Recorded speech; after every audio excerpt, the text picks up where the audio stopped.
Jackie Christie, a name everyone knew from Basketball Wives. But this time, she wasn't making headlines for reality TV drama. No scripted fights, no on-screen feuds. This was real, and it was much darker. Court documents revealed that Jackie faced up to 10 years in prison and a staggering $300 million court ruling. At first, fans refused to believe it. How could someone who always seemed in control, who built a brand as a powerful businesswoman, end up in such a mess? But the deeper people looked, the worse it got. You won't believe what really happened. Jackie had spent years crafting her image, fierce, successful, and unstoppable. Outside of reality TV, she presented herself as a boss, a woman who knew how to make money and keep it. She wasn't just Doug Christie's wife. She was an entrepreneur, an investor, a mentor. She had businesses in real estate, fashion, consulting, and even mentorship programs where she claimed to help others build wealth. But behind the glamorous life, whispers started. People who once admired her began questioning if everything was as perfect as it seemed. Then came the bombshell, a massive lawsuit worth $300 million. At first, it seemed like just another celebrity legal dispute. Rich people suing each other, nothing new, right? But this wasn't just a financial disagreement. This was fraud, deception, and potential prison time. Investors accused Jackie of misleading them, promising high returns on business deals that never existed, and using their money to fund her lavish lifestyle instead. Some even claim she faked documents, making her businesses look profitable when, in reality, they were drowning in debt. But here's where things got even messier.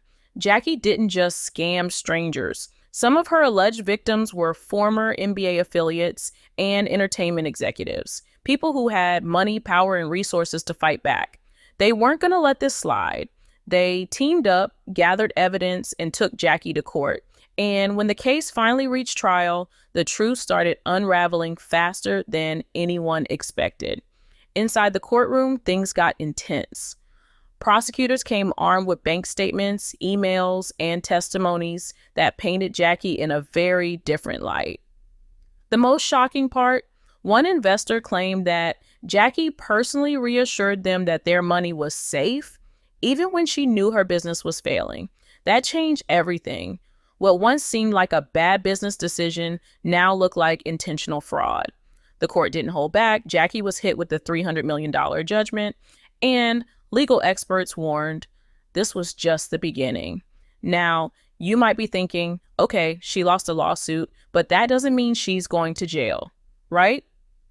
Well, here's where it got even crazier. This wasn't just about money anymore. Jackie's case caught the attention of state prosecutors, and they started digging deeper. What they found, major red flags. This wasn't just a civil lawsuit anymore. It was turning into a criminal investigation. Jackie tried to defend herself. She claimed she was being targeted because of her success, that this was just a misunderstanding, that people were jealous.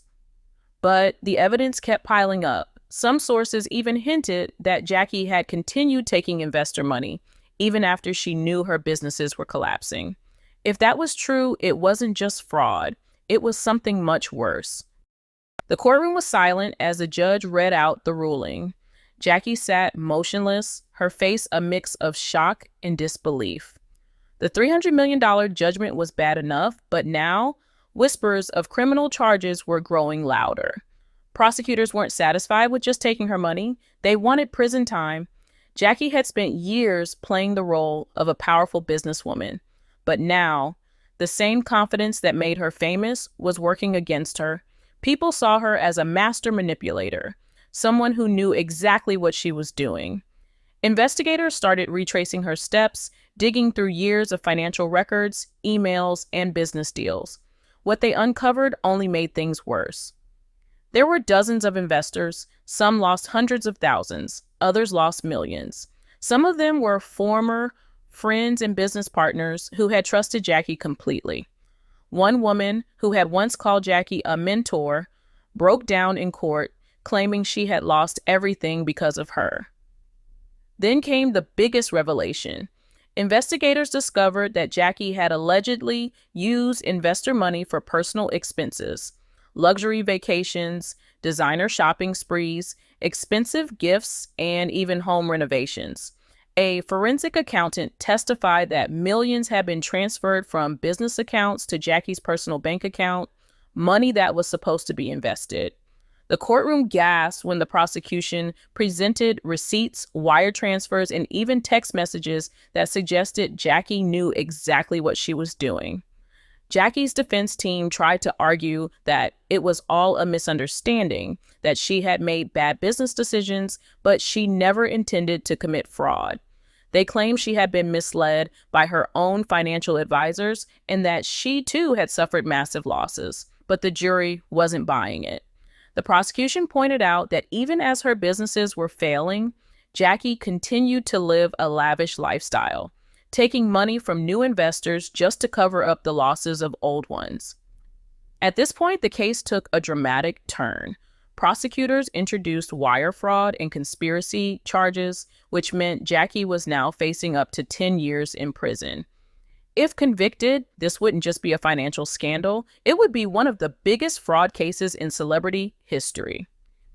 The media swarmed outside the courthouse, cameras flashing as Jackie walked past reporters, avoiding eye contact, refusing to answer questions. Her once loyal fans were now divided. Some still supported her, believing she was being unfairly targeted, while others felt betrayed. Social media exploded with reactions. Some called her the Black Widow of business, a woman who trapped investors with false promises and left them bankrupt. Others compared her to Bernie Madoff, the infamous Ponzi scheme mastermind. The more details that came out, the harder it became to defend her. Then, a former business partner stepped forward with a shocking confession. He claimed that Jackie had once bragged about how easy it was to convince people to invest in her, that all she had to do was flash her reality TV fame and act like she knew everything. This testimony crushed her defense.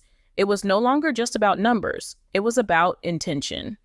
And if the jury believed she intentionally misled people, there was no way out.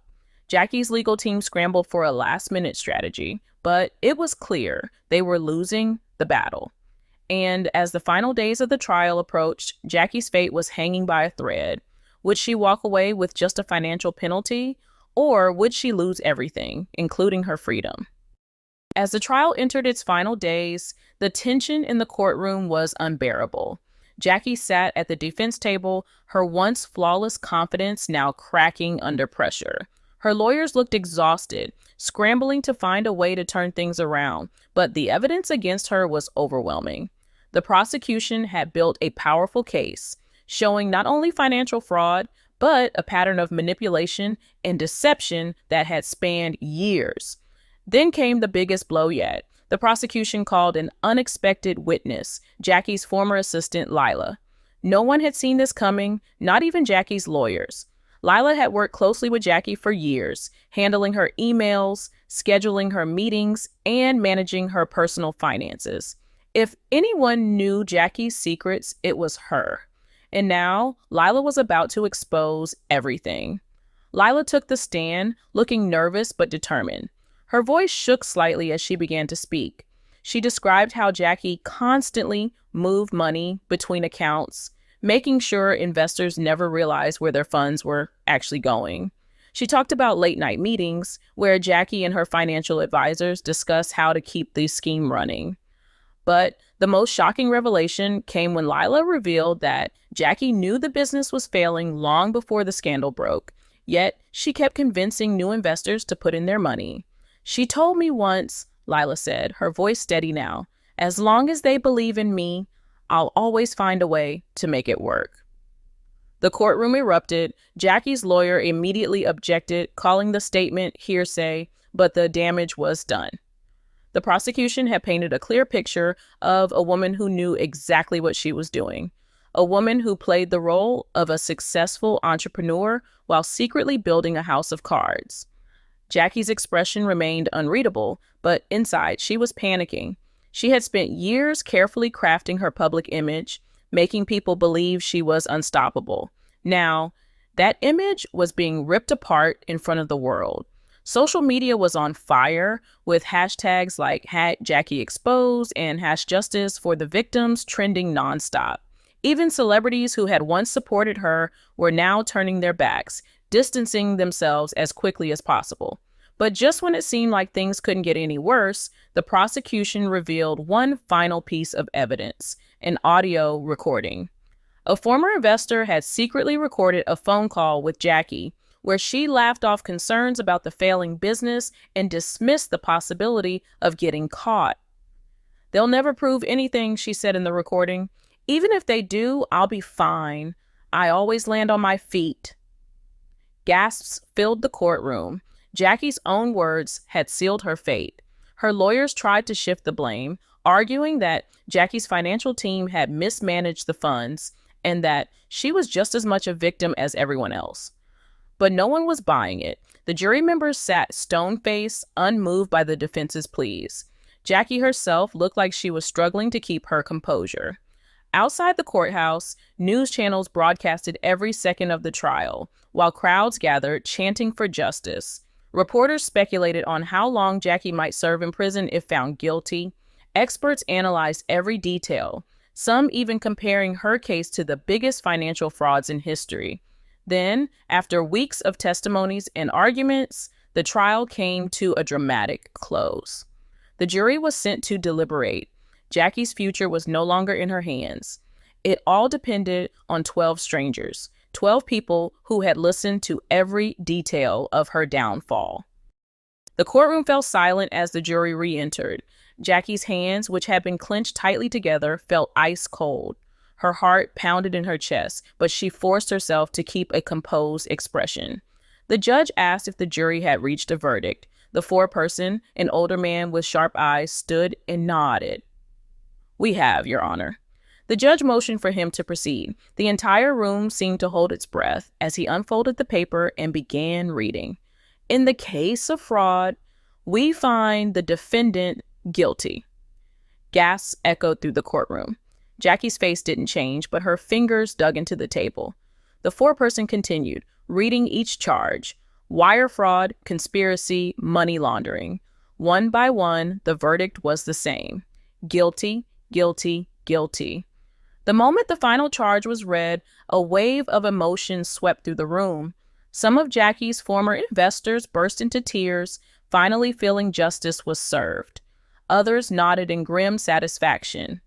Jackie's lawyers sat in defeated silence, knowing there was no escape now. The judge thanked the jury and turned toward Jackie. Her sentencing date was set, but the weight of what had just happened crashed down on her immediately. She would be going to prison. No more luxury, no more admiration, no more control over the narrative. The same public that once worshipped her now rejoiced in her downfall.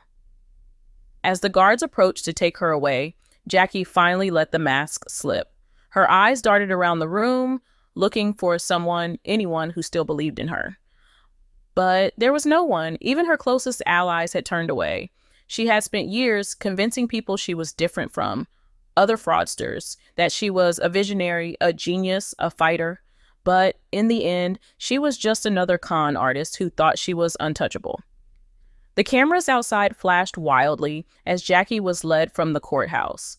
The news anchors called it one of the biggest financial scandals of the decade.